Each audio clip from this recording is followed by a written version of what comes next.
This is Antony Rotunno. This is the second in a series of interviews with local musicians in Madrid, who are also my friends. And today we've got Padraig O'Connor. Padraig, how are you doing? Fine. Everything good? Yeah, no problem. Good. Thanks for having me as well. We're in your apartment. You're welcome. Okay, we're going to talk about songwriting first, and then we'll talk about performance. Now, the thing about you is you told me that you've written thousands of songs. Now, I don't know whether you meant that literally. Would you have any idea how many songs you've actually written? No idea of the number, but yeah, it would be up there. It was basically any time I'd go to the guitar or go to the piano, I'd write a song in that moment. So okay, or two or three. So at least a lot a few of songs hundred. I kind of throw away, you know, yeah, or don't use. But like for a gig, you'd have a few hundred to choose from, would you? I generally there'd be, depending on the time, there'd be maybe 50 or 100 that I, you know, if it's a guitar gig, I'd have songs to pick from on guitar. If it's piano, I'd have more, because I wrote more on piano. And how long have you been writing? How long did it take you to write all those songs? Been writing since, I guess, 15 or something like that. I tried when I was younger, but I wasn't really sure how to go about it. But for 20 years or so? Yeah, over 20 years now. Okay.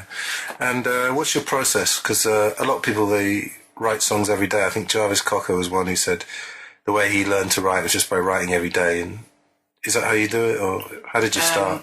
I think it's whatever works, whatever way you can. So writing every day is great. Like, I can't remember who said it, but somebody said if you want to be a writer, you should write every day. So with music, the more you write, the more you have to choose from. So if you know, the more good songs you write, if you want to call it that, and then you know, you can pick the better ones and refine them then afterwards. Yeah, and I suppose would you go by the philosophy of not discarding any ideas at all? Like, nothing is too silly or too bad to. I mean, not for like the final song, but during the process. I mean, yeah, I don't like discarding things. I did when I was a teenager. I wrote, you know, you start off writing basically words down, angst or whatever it is, and I remember ripping up things I'd written because they embarrassed me or whatever. Once I'd moved on, I wanted to kind of get rid of them, but ever since then I kind of keep everything I've written. So I've got pages and tapes of recordings, you know. I try to record everything, but that doesn't mean I'll use them, you know. If there's ideas, I'll bring them to play them in an open mic or something and see how they go down, or, you know, it depends on whether you get encouragement for them or whether sometimes, you know, you can be enamored with a song at one point and then later you're not sure about it. So it kind of depends on how they go down, I think. Yeah, it could actually be an age thing, because I found, like, when I was in my 20s, I used to write songs or write stories or whatever, and I used to discard them more. I used to be much more self-conscious. Yeah. And I find, as you said, also because the mood changes maybe. So as you said, something that you think is really bad can suddenly be really good a week later. You know? Yeah, I mean, sometimes you can be too honest in the moment, and then you think, okay, that was too much, but then you go back a year later and, you know, sometimes when you're being that honest, it connects with other people because they see something in themselves in it, I guess. Do you find, like, the more songs you write, the less direct you get, or the more, or is that too difficult to say? It depends on the moment, but definitely when I was a teenager, when I started writing, I was writing in a much more vague way. And, you know, we were doing poetry in school that was influencing. You had people like Yeats who were very vague in the way they wrote. But there's also, you know, another Irish poet, Kavanagh, who put everything down simply and, you know, wanted that clarity and simplicity. So I'm kind of torn between those two, sometimes being elaborate and sometimes just being very simple and, you know, straightforward. But I think I do get more. I have gotten more direct as I've gotten older, but maybe just at the very beginning, it was more veiled, or, you know. It could go either way, I suppose, because when you first start writing, maybe you don't have nuance. I mean, not you, but anybody. I suppose you do develop nuance, and you get more poetic, which. Well, I mean, Lennon said that he gave up writing for a while because he didn't want to. He felt in the mid-70s he was just crafting things, and he didn't want to just be a craftsman. There's something about the very first few things you do that don't have a sophistication, but for that reason they're kind of more original sometimes, that if you start, you can get into a habit of repeating yourself. So sometimes I write a lot And then other times I'll just take a break and wait until ideas come to me. But you got that mix, you know. It's whatever. If a good song comes out of it, it doesn't really matter how you do it, you know. Mm. And there's actually a book called Teach Yourself Songwriting, and I always thought that was a bit... Yeah? I always thought it was a bit of a joke. It was like Songwriting for Dummies or something. Yeah. And it was stuff like create a mood, think of this, think of that. Yeah. I don't know. Maybe that would work in a sort of Tin Pan Alley it could help. Craftsman. It could help, but I read that, you know, Stephen King's On Writing book. He talked about going to those workshops where they have all these writers sharing their work. But for him, he thought writing's a very personal thing that, you know, it doesn't really matter what other people think of it. It's, you know, the writer is the judge of what makes the work good. If people like it after that, that's good. But, you know, he didn't really find them very helpful. He went to a couple, but the real work he did as a writer was just honing his craft, just writing, you know. I'm sure he wrote every day as well. Yeah. I think there's a guy called James Herbert who's kind of the English Stephen King. He was also a horror writer. And they asked him if he ever got writer's block, and he said every morning. And he said, I just write my way out of it. And yeah. I don't really get it. Well, Van Morrison, they asked him how does he start being creative, or how does he, you know, how does he get into that feeling? And I'm paraphrasing obviously, but he said, I never stop. So I kind of, you know, collect these little pieces of advice from other Spanglish there, of advice from other songwriters, and, you know, that makes up how I go about it. But I think the thing that Lennon said to Harrison was, when you get that inspiration, is just to do as much as possible in that moment, because otherwise the feeling goes. He said it to Harrison to just, you know, write an extra verse, write a bridge, you know, because that's when you have the feel of it, and sometimes you go back, it's gone, or you're in a different state of mind. So, do you ever set aside time for writing, or does that not work? Not really. Doesn't work for me either. I don't really have a routine. No. And I know a lot of writers do, or, you know, I do try to do something most days, but I'm not an early riser, and I'm not really a 9-to-5 writer or worker, really. It could potentially be something to do in the future. I know it does work. Nick Cave does that, you know. Right. And a lot of writers have done that, and it works. I think it's good. It's good to be writing and to try to do it. They're not always the best songs. The best ones are sometimes the ones that just come to you in a flow. They come to you naturally, and you just put them down. You get out of the way of the inspiration. That's the kind of ideal, I guess. Yeah. Do you ever feel like there's an idea you've got to get out, and it's going to be a burden on you until you get it down? No, I don't really think you. I don't think you think much when you get an idea, or when you get the inspiration. It's just a matter of writing it down. I don't even think it's really a thinking thing. It's just it's coming from, you know, inside you. You're just trying to put down what comes out in the moment. I was just saying that if you're not in a position to put it down, like you're at work or something, and it would bug me. I have written things at work when I was supposed to be doing training, and you know, I was being trained in one place, and the girl asked me, "Are you writing a song?" Yeah. Don't be ridiculous, but. But and do you carry around a notepad or anything like that? I do have pen generally and a piece of paper, but I do write on my phone if I get an idea, or I just record audio on my phone. So that's kind of made it easier to record ideas. But I don't always, you know, if I've recorded an idea, I have a lot of things where I'm humming something, but then I go back to it and I can't really remember too much about it. So it's generally. They come out better if you've got the time, and, you know, if you're on your own. Sometimes ideas come to me when I'm on the street, but then I'll generally be within a few minutes of my home, and I'll get home and finish them. It's a good idea. Stay within the radius of your house. Stay in Malison. Yeah. But the ones that come, you know, when I'm elsewhere, they sometimes get lost. So it's just the way it goes. Okay. I just want to ask you briefly about this song called Cream Seems Fine. Yeah. The reason is that, I think it was about 6 weeks ago we were in the park and you weren't there, and everyone just spontaneously burst into this song, and I was impressed that they were singing one of your songs when you weren't there, like it was a standard or something. So, can you tell us, just how you came to write that, and why is that song in particular become sort of popular around our friends? Or? That's a difficult question to answer, but I guess people just connect with it. It's definitely catchy. I mean, yeah, it's catchy. It repeats a lot. I wrote it at a moment in time when I guess I wrote it when I was 23 or 24. And it's kind of about my life at that moment.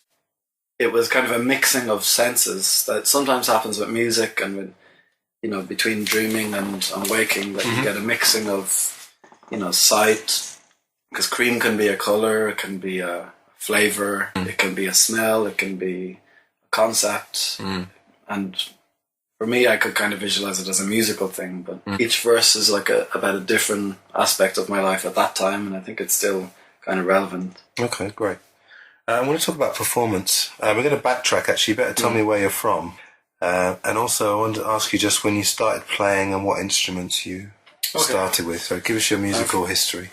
Okay. I'm from Kill in County Kildare in Ireland. It's a small village that's, quite close to Dublin, but we're kind of rivals because it's a neighbouring county. When I was a kid, I always loved music, and my parents said I was pestering them from a very young age to teach me piano. I think we might have had a piano in the house, and I remember we had a little toy piano as well that I used to mess around on.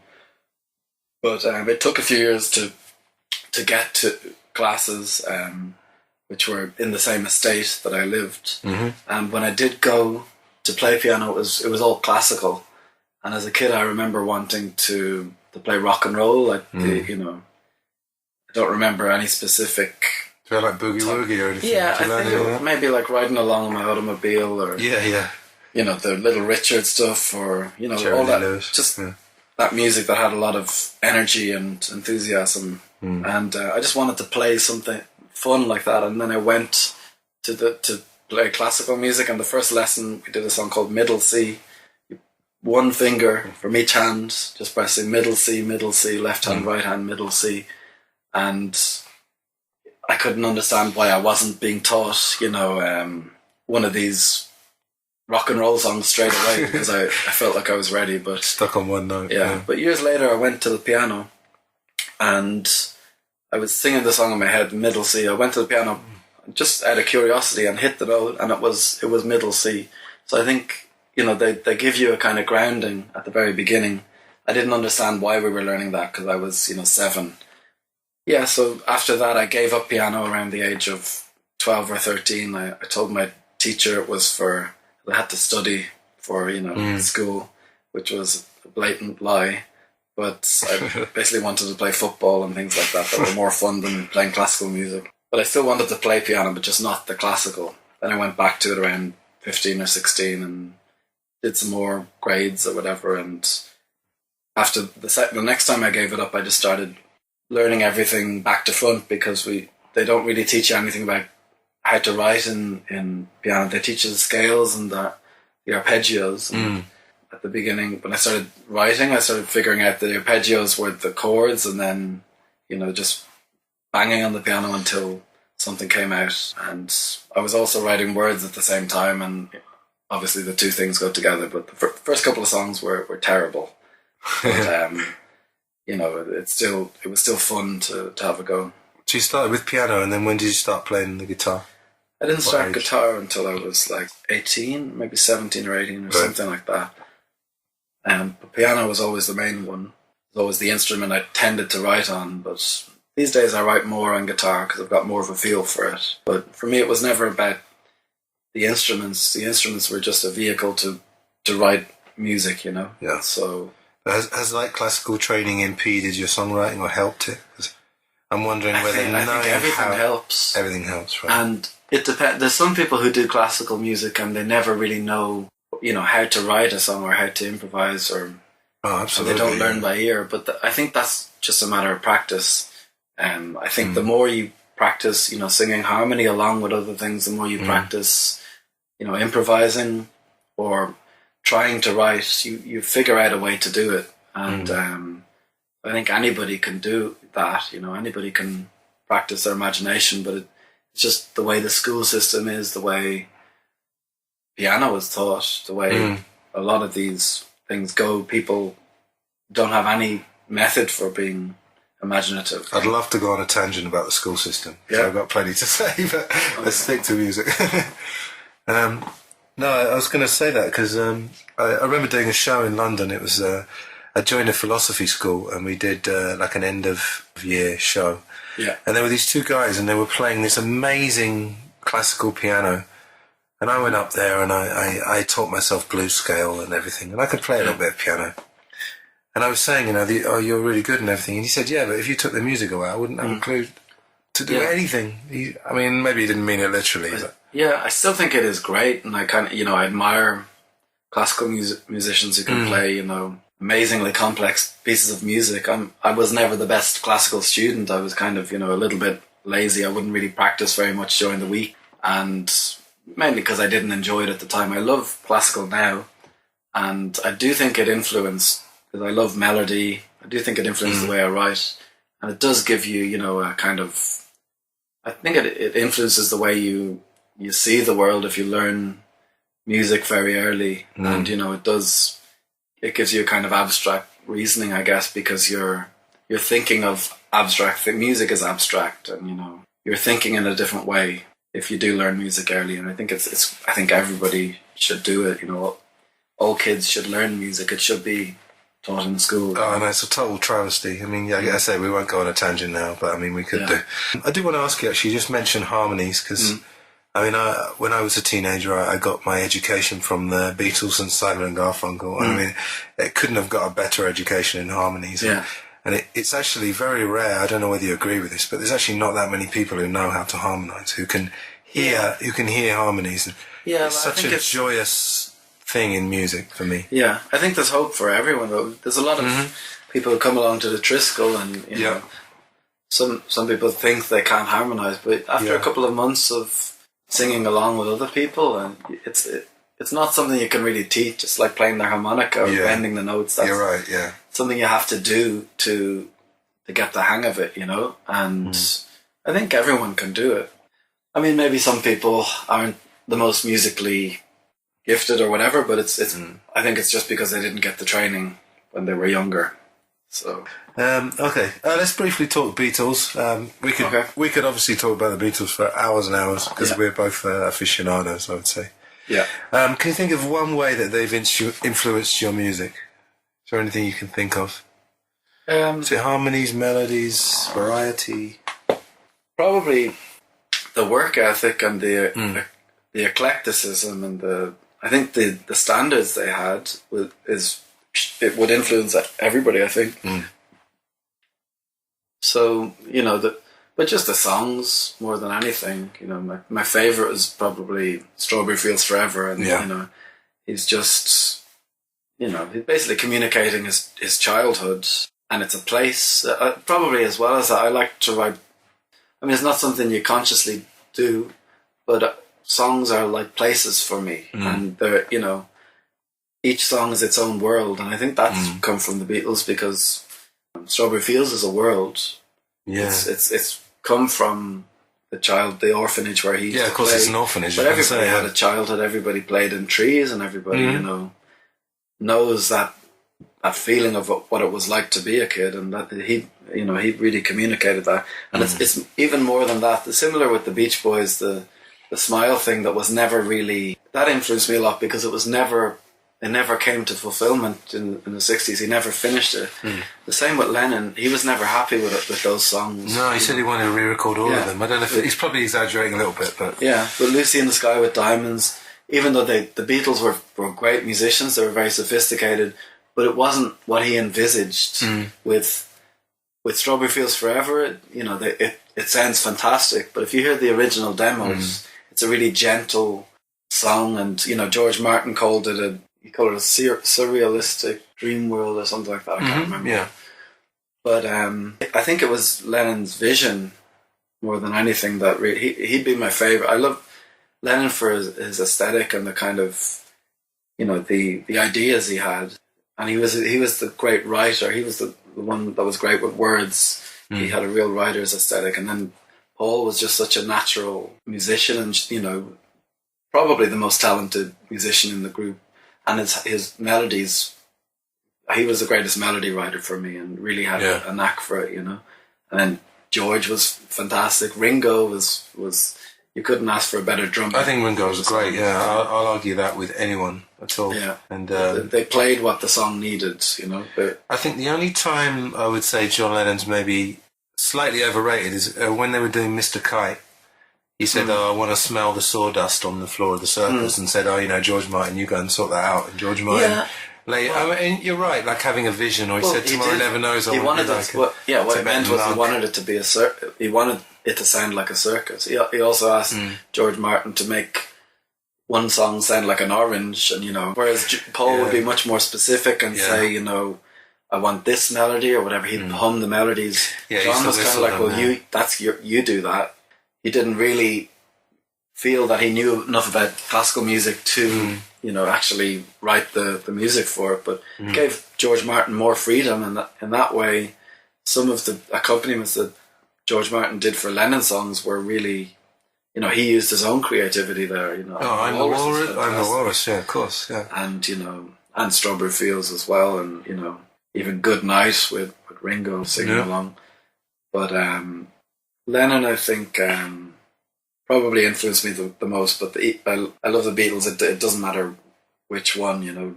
George Harrison was fantastic as well. And one of the things I got from them, I'll tell you, for songwriters or for performers, is that if you notice, even on the early songs, the verses are never quite exactly the same. I mean, I can't think. There's things we said today. For example, for people who know the song, the beginning's in A minor and then it goes into A major. And when the A major bit, there's one chord which is different, but it makes such a difference. It's just memorable. And also, they always said we wanted to pack every second of our songs with value. You know, never want to have a boring. Yeah, I think second. If you that listen was Lennon's thing. Lennon was. There's a conversation during the White Album where Paul is playing a few of the different songs on guitar. He's playing Blackbird and goes into a couple of other songs. In the background, Lennon is talking to George Martin, and they're kind of advising Paul.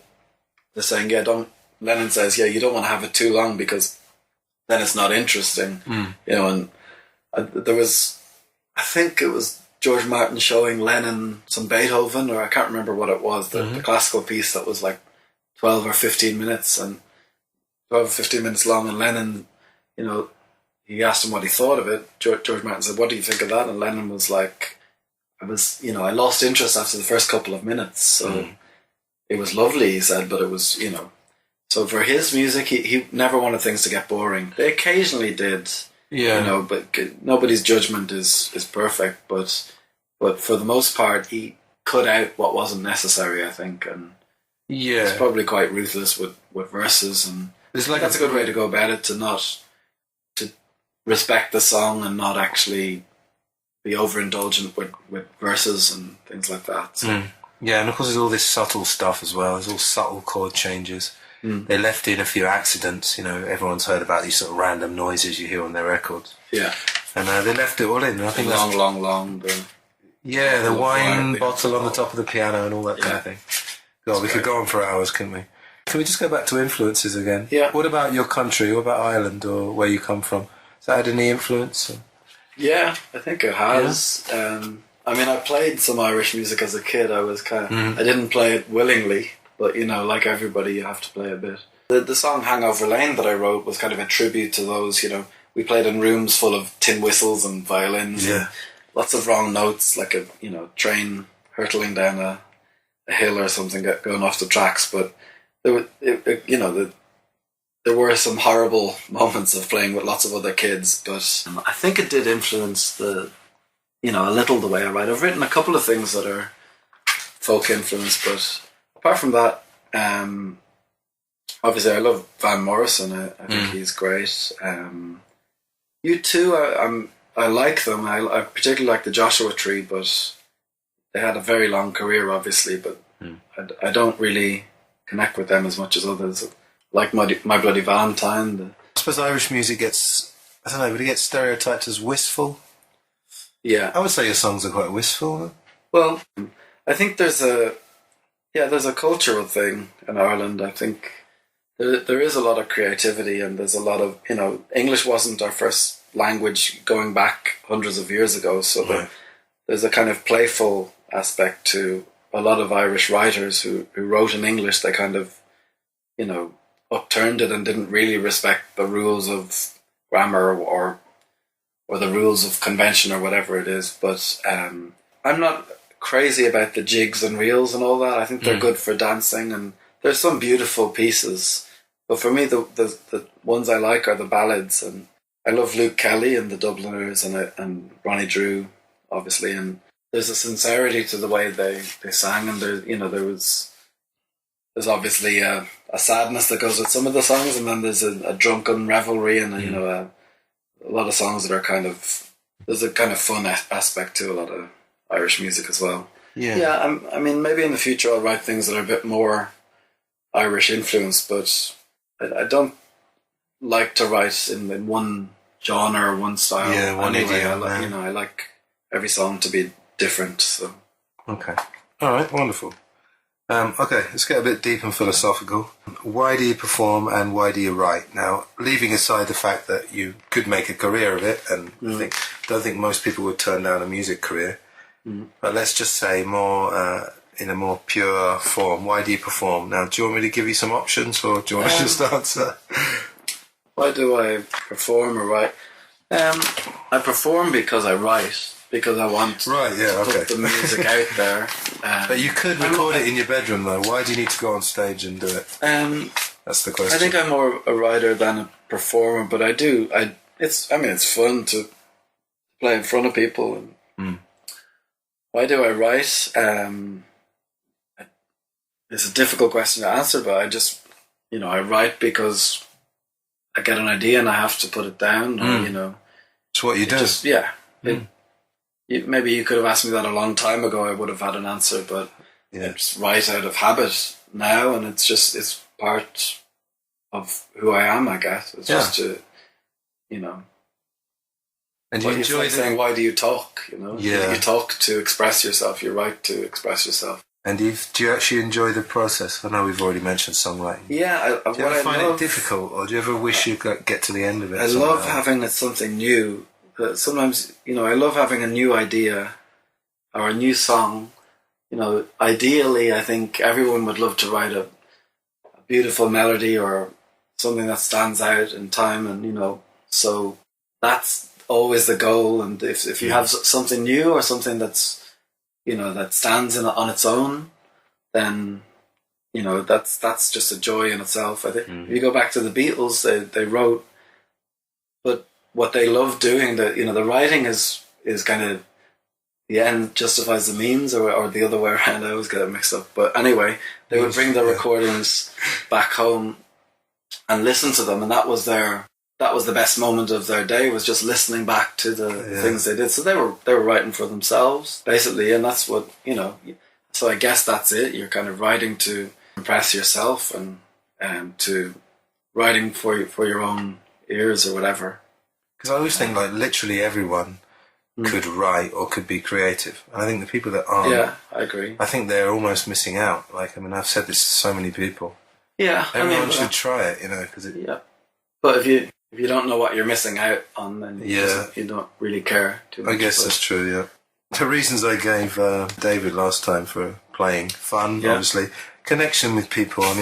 We were discussing... That's what music's for, I think we were discussing last time, we were making a distinction between performers like Mick Jagger, who sort of leap about a lot and draw a lot of attention to themselves, and people like, obviously Dylan. He doesn't perform. Dylan's more of an introvert, I think.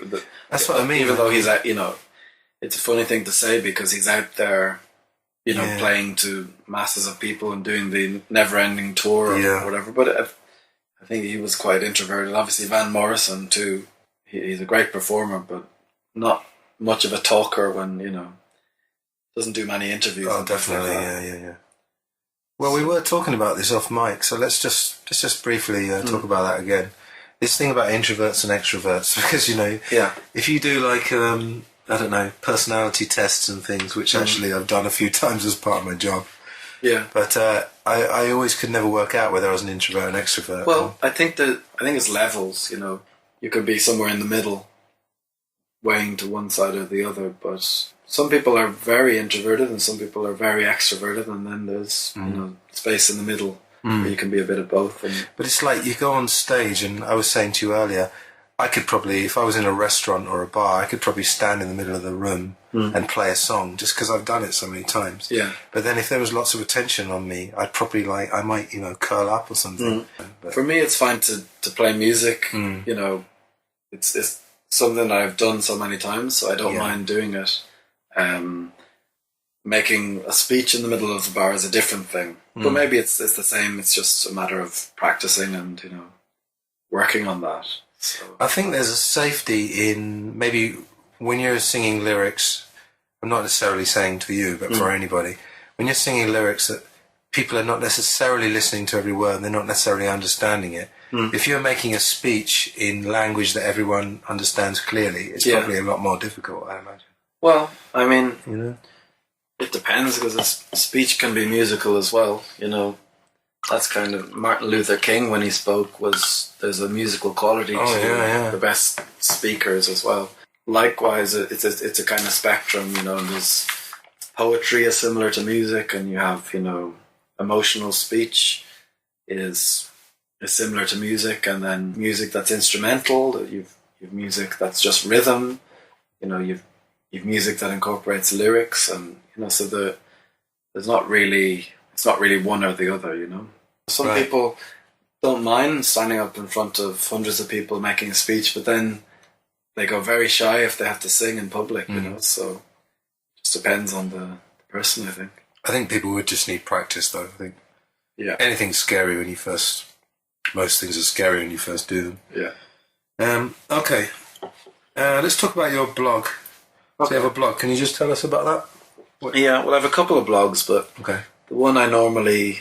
Or the one I pay more attention to is not for the last year. It's ironically called the Song of the Week blog. Except for the last year, yeah. But I wrote, once I'd written over 52 weeks of it, I felt like I could kind of take a back seat with it. But yeah, I picked a song every week or every second week, whatever, the way it turned out, and wrote about, just songs I loved. It's not really criticism of music. I think there's enough of that around.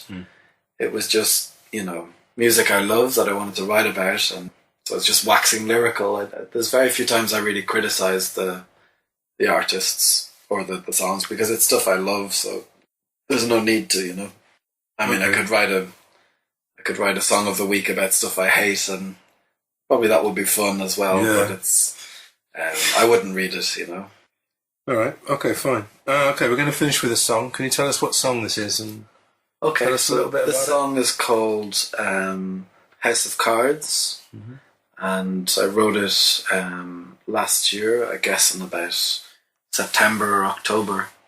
Obviously, the House of Cards is like a metaphor. Or it's something that can quite easily fall down, and it takes a lot of effort to put it up, but... Is that a personal house of cards or a governmental house of cards? It's definitely a personal one. Right. I'm not the most political anyway. Okay. I don't really care too much for politicians. But, this one, there is a show about... I know there's a show called House of Cards, and that was probably on my mind. That I haven't watched it, but I like the image of the House of Cards. Yeah, it's about... basically about...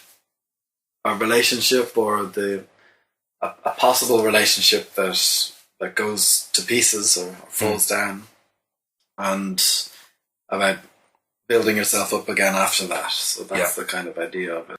As you say, it's a brilliant image. I mean, it could apply to almost anything. I mean, Pink Floyd said hanging on in quiet desperation is the English way, so House of Cards could fall at any moment almost. Well, I think the best...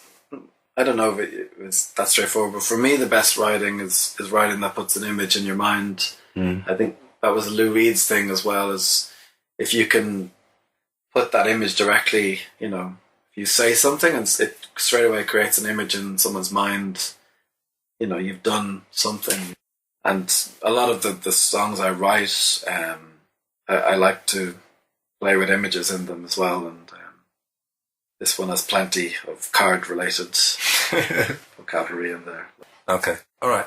So House of Cards, and I'm just going to add to the end of this interview a a little bit of the Cream Seems Fine flash mob, which was you and your friends. I can't remember who they all are. I'd like to credit them. There was Sally, there was James, Carol, there was Sally, James, Carol, Emma, Amber. Roseanne. I don't know if was Amber. A She few was afraid she'll people. kill me. But yeah, we were out at a gig. Amber, if you weren't there, then you were. Don't worry. We were just out at a friend's gig, and then we went around the corner and just started singing, and someone was recording at Yeah. the same time. And So I'll tag a bit of that on the end because that was a fun moment. Spontaneity. cool. All right. Okay. Thanks very much for doing this. No worries. One last thing. Go on. Yeah. Make a plug. Go Got on. a gig coming up on 16th of May in the Toast, so Yeah, the toast. come along to that. That's all. Thanks a million. Brilliant. Thanks a lot.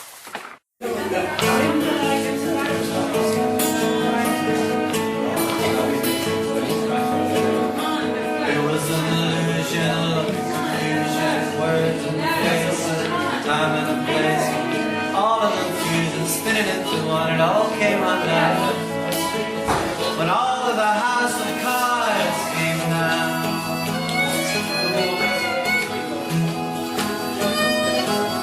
Well, everything blurred, everything I heard, all of the words got slurred. As soon as you twirled around in my bar, I knew it would fall hard. And that's when all of the house of cards came down.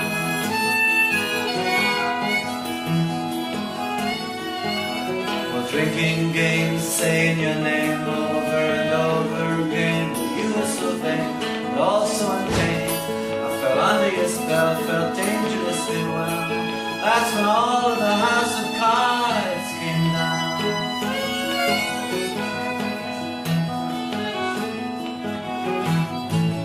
I loved you, baby, but it was paper thin. You played that game with me. Someone must win. Well, life is a game, but it was not the same for me as for you.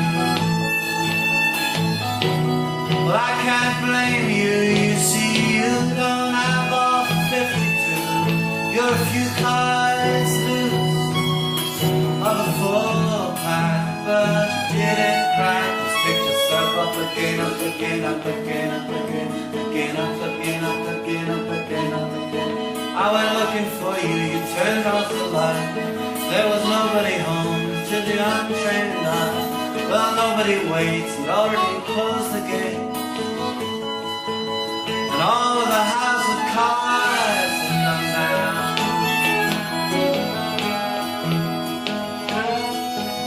Well, Babylon man and the woman don't understand when he speaks. All she hears is squeak.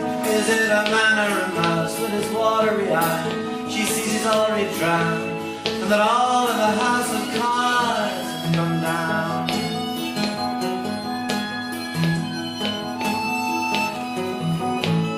I loved you, baby, but it was paper thin. You played that game with me. Someone must win. Life is a game, but it was not the same for me as for you. Well, I can't blame you. You see, you don't have all 52. You're a few cards loose of a full pack, but you didn't crack. Just pick yourself up again, up again, up again, up again, up again, up again, up again, up again, up again, up again. All of the diamonds for all of your heart. Well, pick up a spade, go right back to the start.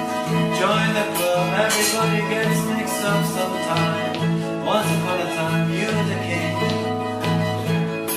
That's when all of the house of cards was standing.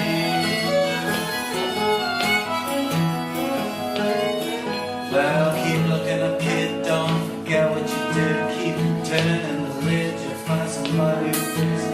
Remember when you were a tower of strength? That was not pretend. That was when all of the house of cards was standing. You love me, baby,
of the king of the good of the king.